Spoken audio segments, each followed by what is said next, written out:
الحمد لله رب العالمين والصلاة والسلام على سيد الأنبياء والمرسلين أما بعد فأعوذ بالله من الشيطان الرجيم بسم الله الرحمن الرحيم إن الله وملائكته يصلون على النبي يا أيها الذين آمنوا صلوا عليه وسلموا تسليما الصلاة والسلام عليك يا رسول الله وعلى آلك وأصحابك يا حبيب الله الصلاة والسلام عليك يا نبي الله وعلى آلك وأصحابك يا رحمة للعالمین۔ معزز و محترم سامعین کرام، آج ماہ رمضان کی 28 تاریخ ہے اور آج کی ہماری گفتگو کا موضوع ہے ایک واقعہ قرآن سے۔ آج میں نے جس واقعہ کا انتخاب کیا ہے پارہ نمبر 9 سورہ اعراف آیت نمبر 133 134 اور 135، ان 3 آیات کے اندر اس واقعہ کو بیان کیا گیا ہے۔ دراصل قوم بنی اسرائیل پر بیک وقت جو فرعونیوں کی طرف سے ظلم اٹھائے جاتے تھے، ان ظلموں سے دل برداشتہ ہو کر سیدنا موسیٰ علیہ السلام نے ان کے خلاف بد دعا کی، فرعون اور اس کی قوم کے خلاف۔ تو اللہ تعالیٰ نے اس قوم کو لگاتار 5 عذابوں میں مبتلا فرمایا۔ مہینے مہینے کے وقفے سے ان پر 5 عذاب آئے اور وہ عذاب پورا 1 ہفتہ رہتا۔ پھر یہ لوگ حضرت موسیٰ علیہ السلام کے سامنے جا کر گڑ گڑاتے، روتے اور ایمان لے آنے کا وعدہ کرتے۔ جناب موسیٰ علیہ السلام اللہ تعالیٰ کی بارگاہ میں ان کے لیے سفارش کرتے اور وہ عذاب ٹل جاتا۔ صرف 1 مہینہ گزرتا کہ فرعونی قوم پھر اسی سرکشی پر آ جاتی اور اپنے وعدے کو بھول جاتے، پھر وہی کرنا شروع کر دیتے جو پہلے کر رہے تھے۔ یوں اللہ تعالیٰ نے ان پر یکے بعد دیگرے 5 عذاب نازل فرمائے۔ پہلا عذاب تھا طوفان کا، دوسرا ٹڈیاں آئیں اور انہوں نے ان کی فصل کو تباہ کر دیا، چوتھا عذاب تھا جوؤں کا، ان پر جوئیں مسلط ہوئی، یہ تیسرا عذاب تھا جوؤں کا، اور چوتھا عذاب تھا مینڈکوں کا، اور 5واں عذاب تھا خون کا۔ آئیے اب ان کی تفصیل عرض کرتا ہوں۔ جب سیدنا موسیٰ علیہ السلام کا معجزہ دیکھا نا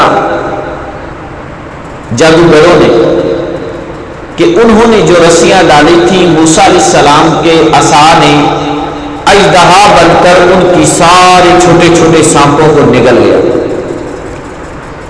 تو اس وقت وہ جادوگر ایمان لے آئے اور انہوں نے کہا آمنا برب العالمین رب موسیٰ و ہارون، ہم اس رب پر ایمان لائے جو تمام جہانوں کا پالنے والا ہے اور وہی رب ہے موسیٰ اور ہارون کا۔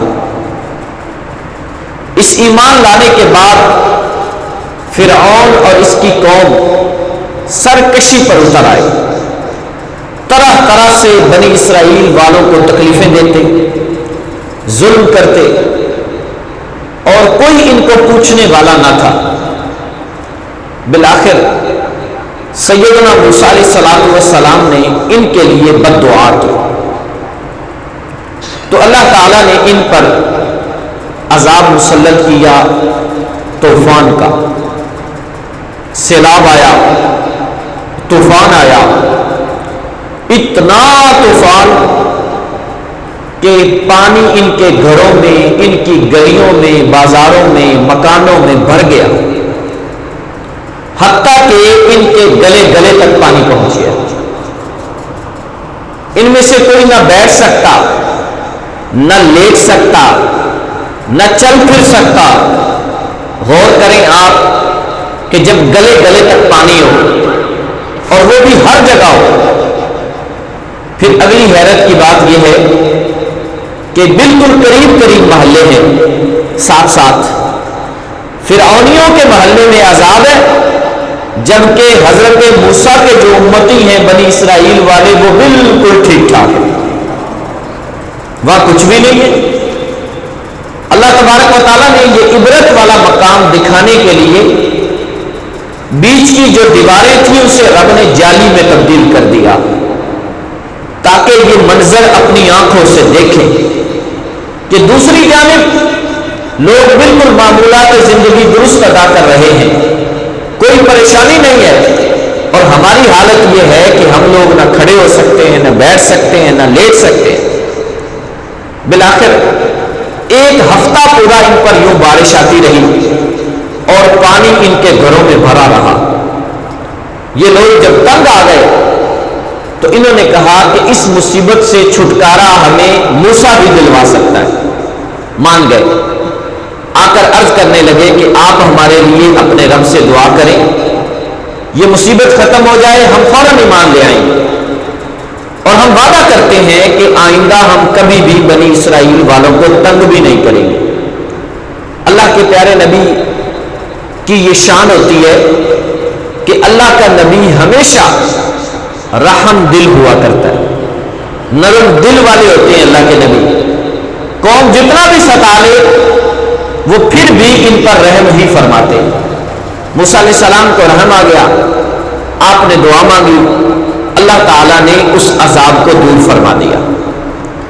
اب چونکہ تھی تو وہ بارش ہی، اب اس کی وجہ سے چند ہی دنوں میں اتنا پھل ہوا، اس قدر باغات لہلہانے لگے اور اس قدر فصلیں ہو گئی کہ قوم فرعون نے جب دیکھا تو کہنے لگے اور نہیں بارشیں تو آتی رہتی ہیں، یہ تو ہمارے لیے فائدے مند ہو گئی، بہت اچھا ہو گیا، دیکھو نا پہلے ہمارا کیا حال تھا، آج دیکھو ہمارا کیا حال ہے۔ اس لیے کوئی عذاب نہیں تھا، کچھ بھی نہیں تھا، موج لگ گئی ہماری، اور اپنے وعدے سے پھر گئے۔ ایک مہینہ گزرا صرف، اور یہ لوگ ویسی کی ویسی سرکشی پر اتر آئے۔ قوم بنی اسرائیل پر ظلم، زیادتی، اللہ تبارک و تعالیٰ نے ان پر ایک مہینے کے بعد دوبارہ عذاب نازل فرمایا ٹڈیوں کا۔ جھنڈ پہ جھنڈ آئے ٹڈیاں، اور اس قدر وہ ظالم ٹڈیاں تھیں کہ جنہوں نے فصلیں تو فصلیں، ان کے گھروں کے شتیر بھی کھا ڈالے۔ مکان کے جو شتیر ہوتے ہیں وہ بھی وہ ٹڈیاں چاٹ گئی، حتیٰ کہ چھتیں گر گئی۔ یہ حال ہو گیا تھا۔ جی ہاں، آج بھی ہمارے یہاں بھی کبھی کبھی یہ ٹڈیاں آتی ہیں، سنا ہوگا آپ نے، پچھلے سالوں میں 1-2 مرتبہ چکر لگا ان کا۔ اور ایک بات کا مشاہدہ مجھے جو بتایا گیا، ہمارے علاقے میں بھی آئی تھی، مجھے یہ بتایا گیا کہ ایک شخص ایسا ہے کہ جو اپنا عشر کبھی قضا نہیں کرتا، جتنا عشر ہوتا ہے ہر فصل کا وہ ضرور دیتا ہے۔ حیرت یہ تھی، چاروں طرف باقی ساری فصلیں کھا رہی ہیں، اس کی فصل میں ایک ٹڈی کا دانہ بھی نہیں پہنچا۔ یہ لوگوں نے منظر اپنی آنکھوں سے دیکھا تھا، لیکن اس کے باوجود حال یہی ہے لوگوں کا کہ پھر بھی اشر نہیں دیتے۔ دیکھیں ایک میں بات کیا کرتا ہوں، جتنا آپ کا مقدر ہے ملے گا اتنا ہی، چاہے لاکھ جتن لگا لیں، جو اضافی ہے وہ کبھی بھی تمہارے گھر نہیں آ سکتا۔ یہ کنفرم بات ہے، کاروبار میں بھی، فصلوں میں بھی، حتیٰ کہ تمہاری ملازمت کی آمدنی میں بھی، جتنا ہے تمہارا اتنا ہی آئے گا، جو اضافہ ہے وہ کہاں جائے گا؟ بظاہر محسوس ہوتا ہے زیادہ آ رہا ہے، لیکن اس اضافے نے کوئی بیماری آ جائے گی ہاسپٹل میں جا کر لگ جانا، کوئی مصیبت آ جائے گی مقدمے پہ لگ جائے گا، کہیں رشوت دینی پڑ جائے گی، کہیں چوری ہو جائے گا، کہیں گم ہو جائے گا۔ تیرے پاس اتنا ہی رہنا ہے جتنا تیرا مقدر ہے۔ اچھا، اب یہ اپنی مرضی ہے، چاہے تو خود اپنی مرضی سے راہ خدا میں دے کر اللہ تعالیٰ کے حضور بھی سبکدوش ہو گئے اور ساتھ ہی ساتھ اپنے مال کو بھی محفوظ کر لیا۔ چاہے تو یہ طریقہ اپنا لے، نہیں تو دوسرا طریقہ تو پھر ہے ہی ہے۔ بات میری دور نکل گئی، ان پر ٹڈیوں کا عذاب آیا، وہ سب کچھ ختم کر دیا۔ اب آپ غور کریں کہ جنہوں نے شتیر نہیں چھوڑے انہوں نے اور کیا چھوڑا ہوگا، اور حتیٰ کہ ان کے جسم پر بیٹھ جاتے، سروں پر بیٹھ جاتی ٹڈیاں، ادھر سے اڑاتے ادھر سے اڑاتے، کوئی حل نہیں۔ پھر حضرت موسیٰ علیہ السلام کی بارگاہ میں آئے اور آ کر عرض کیا آپ دعا کریں تو یہ عذاب ٹل سکتا ہے ورنہ نہیں۔ آپ نے پھر دعا مانگ دی، اللہ تعالیٰ نے کرم نوازی فرمائی، ٹڈیاں وہاں سے غائب ہو گئی، یکدم غائب ہو گئی۔ ایک مہینہ گزرا، مہینے بعد چونکہ کچھ نہ کچھ فصلیں پھر سے نظر آنی شروع ہوئی، تو جو ہی پھر سے نظر آنی شروع ہوئی تو ان لوگوں نے پھر وہی جملہ، اور نہیں یہ تو ہوتا ہی رہتا ہے، یہ تو ہوتا ہی رہتا ہے، یہ تو اتنی بڑی بات نہیں تھی۔ مہینے بعد اللہ تبارک و تعالیٰ نے ان پر تیسرا عذاب نازل کیا، جوئے۔ اللہ اکبر، بندہ سوچے نا، اگر صرف سوچ کر ہی رونگٹے کھڑے ہو جاتے ہیں کہ ایک بندے کے جسم پر اتنی جوئیں کہ سر میں جوئیں، داڑھی میں جوئیں، مونچھوں میں جوئیں، حتیٰ کہ پورے جسم پر جوئیں اور کاٹ رہی ہیں، صرف تنگ نہیں کر رہی، کاٹ رہی ہیں جسم کو۔ یہ حالات لکھے ہیں کہ انہوں نے چہرے کا جسم کاٹ کاٹ کے یوں کر دیا کہ جیسے چیچک کے داغ ہوتے، یہ بندوں کا حال ہو گیا تھا، اور اپنے سے اڑاتے ہیں لیکن وہ جوئیں جاتی نہیں ہیں، اس قدر سخت عذاب۔ بالآخر ہفتہ رہا یہ عذاب، ہفتے بعد پھر انہوں نے منت سماجت کی، پھر عذاب ختم ہو گیا۔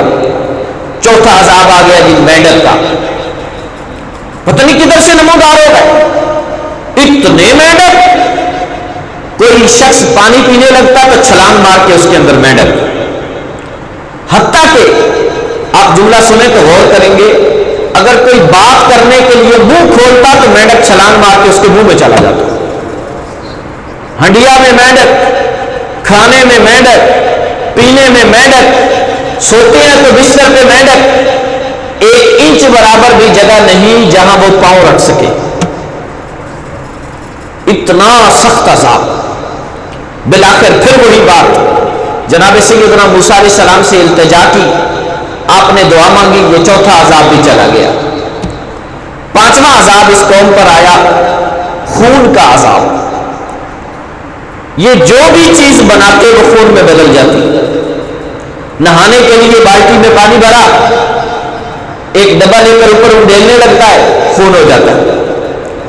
ہنڈیا بنائی، کھانے لگتے ہیں، خون میں بدل جاتی ہے، پانی پینے لگتے ہیں، خون میں بدل جاتا ہے۔ یہ صرف ان کے ہاں ہو رہا ہے۔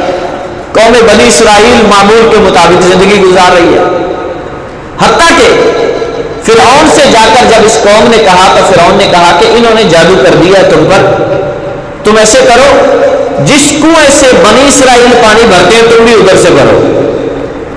کہتے ایک بنی اسرائیلی کنویں میں ڈول ڈالتا ہے، باہر نکالتا ہے تو پانی ہی آتا ہے، لیکن جب فرعونی ڈول ڈالتا ہے باہر نکالتا ہے تو خون کا بھرا آتا ہے۔ انہوں نے کہا ایک برتن میں پیو، ایک برتن میں پینے لگے۔ کہتے ہیں جو پانی اسرائیلی کے منہ میں جاتا ہے وہ پانی ہے، جو فرعونی کے منہ میں جاتا ہے وہ خون ہے۔ ہر طرح سے دیکھ لیا مگر عذاب ہے کہ ٹلنے کا نام ہی نہیں لیتا۔ بالآخر پھر مجبور ہوئے، حضرت موسیٰ علیہ السلام کی خدمت میں آئے۔ آپ کو حیرانی ہوگی سن کر، ہم جیسا بندہ ہو نا اور ہمارے ساتھ کوئی بندہ 2-3 بار یوں کر لے، پہلی بات تو یہ ہے کہ پہلی پر ہی نہیں معاف کرنا، 2-3 کی کس نے گنجائش دینی ہے؟ اگر ہو بھی جائے تو 4-5ویں مرتبہ تو کم از کم کوئی بھی معافی نہیں نہ دیتا۔ اور یہ ہے اللہ کے پیارے نبی، یہ ہے شفیع نبی، رحمت والے نبی۔ آپ ان کے لیے پھر دعا کرتے ہیں، اللہ تعالیٰ ان کے عذاب کو دور فرما دیتا ہے۔ پھر آپ نے دعا کی، عذاب دور ہو گیا، حتیٰ کہ یہ حال جب ان کا حد سے بڑھ گیا نا تو پھر اس قوم کو اللہ نے سمندر میں غرق کیا تھا۔ وہ واقعہ آپ نے سنا ہوگا کہ قوم بنی اسرائیل آگے آگے دریا گزر گئی، یہ پیچھے سے آئے، اور جب یہ سارے کے سارے دریا میں گئے تو اوپر سے دریا مل گیا۔ فرعون اور اس کی قوم کو اللہ نے پھر غرق کر دیا۔ پہلے عذابات بھیجے لیکن یہ سدھرے نہیں تو رب نے پھر غرق کر دیا اس پوری قوم کو۔ مفسرین فرماتے ہیں سننے کے لیے یہ ایک واقعہ تھا، ایک قصہ تھا، کہانی تھی، آپ نے سن لیا، لیکن اس سے بالخصوص 2 باتوں کا درس ملا۔ پہلی بات تو یہ ہے کہ اللہ کے بندوں کی نافرمانی، اللہ کے نبیوں کی نافرمانی یہ رب کی طرف سے عذاب کا باعث ہے۔ اب آپ کے ذہن میں اگر سوال آئے کہ آج کل کوئی ہمارے حالات اچھے تو نہیں ہیں بلکہ ان سے بھی بڑھ کر ہے، پھر ہم پر عذاب کیوں نہیں آتا؟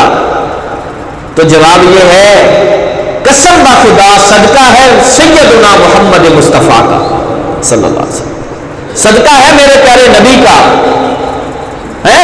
اللہ قرآن کریم میں ارشاد فرماتا ہے ما کان اللہ لیعذبہم وانت فیہم، فرمایا اللہ کی یہ شان نہیں کہ آپ بھی ان میں موجود ہوں اور اب ان کو عذاب بھی دے دے۔ صرف حضور کا صدقہ ہے کہ یوں عمومی عذاب نہیں آتا، ورنہ کوئی اعمال ہمارے اچھے نہیں ہیں، اعمال تو ان سے بھی کیا گزرے، عذاب آ جائے لیکن صرف اور صرف حضور کے صدقے اللہ نے معاف کیا ہوا۔ لہذا ہمیں سمجھ جانا چاہیے، ہم میں سے ہر کسی کو اپنے معاملات کو دیکھنا چاہیے کہ اگر معاملات حد سے بڑھ جائیں نا تو پھر چھوٹے چھوٹے عذابات آ ہی جاتے ہیں، اکا دکا بندہ عذاب میں مبتلا ہو ہی جاتا ہے، ہاں عمومی عذاب نہیں آتا تو وہ حضور کا صدقہ ہے۔ دوسری بات یہ معلوم ہوئی کہ اللہ کے پیارے نبی بڑے شفیق ہوتے ہیں کہ 4-4 5-5 مرتبہ بھی ان کے ساتھ کوئی ایسا کرتا ہے تو وہ پھر بھی ان کے لیے بخشش کی دعا ہی کرتے ہیں، پھر بھی ان کے لیے رحمت کی دعا ہی کرتے ہیں، اور وہ ان سے منہ نہیں موڑتے۔ یہ اللہ کے نبیوں کی شان ہوتی ہے۔ تو اگر یہ صفت اللہ تعالیٰ اپنے نبیوں کے صدقے ہمیں بھی نصیب فرما دے کہ ہم بھی اس کے ایسے بندے بن جائیں کہ کوئی ہمارے ساتھ جتنی بھی زیادتی کرے لیکن ہماری طرف سے زیادتی کا جواب زیادتی سے نہیں بلکہ ہماری طرف سے معافی کے ساتھ ہی ہو، معافی کے ساتھ ہی ہو۔ یہ بالخصوص خاصہ ہے میرے پیارے نبی صلی اللہ علیہ وسلم کا کہ آپ کے ساتھ قوم جو کرتی تھی نبی پاک علیہ الصلوۃ والسلام انہیں پھر بھی معاف فرما دیتے تھے۔ یہ واقعہ سورہ اعراف ہے، پارہ نمبر 9 ہے، اس کی آیت نمبر 133 سے لے کر 35-36 تک بیان کیا گیا ہے۔ اب آئیے آپ ان آیات بینات کا ترجمہ اور تفسیر بھی سنیے۔